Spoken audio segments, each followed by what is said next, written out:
முக்கிய செய்தி.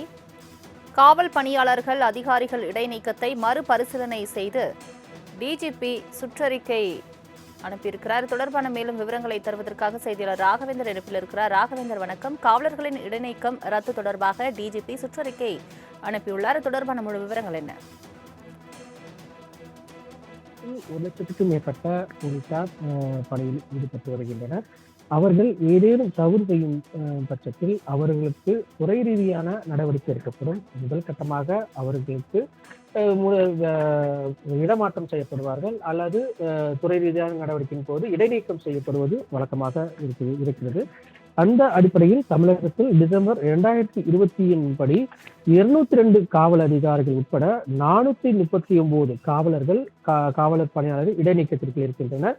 இடைநீக்கம் செய்யப்படும் ஊழியர்களுக்கு எந்த பணியும் வழங்கப்படாமல் ஊதியம் வழங்க வேண்டிய சூழல் உருவாக்கி இருக்கிறது. இது தொடர்பாக டிஜிபி வெங்கட்ராமன் ஒரு சுற்றறிக்கையை வெளியிட்டிருக்கிறார். எனவே அந்த அனைத்து இடைநீக்கமும் வழக்குகளையும் மறுபரிசீலனை செய்து ரத்து செய்ய வேண்டும் என அறிவுறுத்தப்பட்டிருப்பதாகவும், இடைநீக்கம் செய்யப்படும் காவலர்களுக்கு வழக்குகளில் இருந்து முழுமையான விடுதலை கிடைக்கும் வரை உணர்வுபூர்வமற்ற பதவிகள் மட்டுமே நியமிக்க வேண்டும். காவல் பணியாளர்கள் இடைநீக்கத்தை ரத்து செய்ய தேவையான நடவடிக்கைகள் மேற்கொண்டு வரும் 13ஆம் தேதிக்குள் அறிக்கை தாக்கல் செய்ய காவல் அதிகாரிகளுக்கு டிஜிபி வெங்கட்ராமன் உத்தரவிட்டிருக்கிறார். இந்த உத்தரவானது தமிழகத்தில் இருக்கக்கூடிய வடக்கு மண்டலம், தெற்கு மண்டலம் மற்றும் அனைத்து காவல் மாவட்ட எஸ்பிக்களுக்கும் இந்த சுற்றறிக்கையானது அனுப்பப்பட்டிருப்பதாக தெரிவிக்கப்பட்டிருக்கு.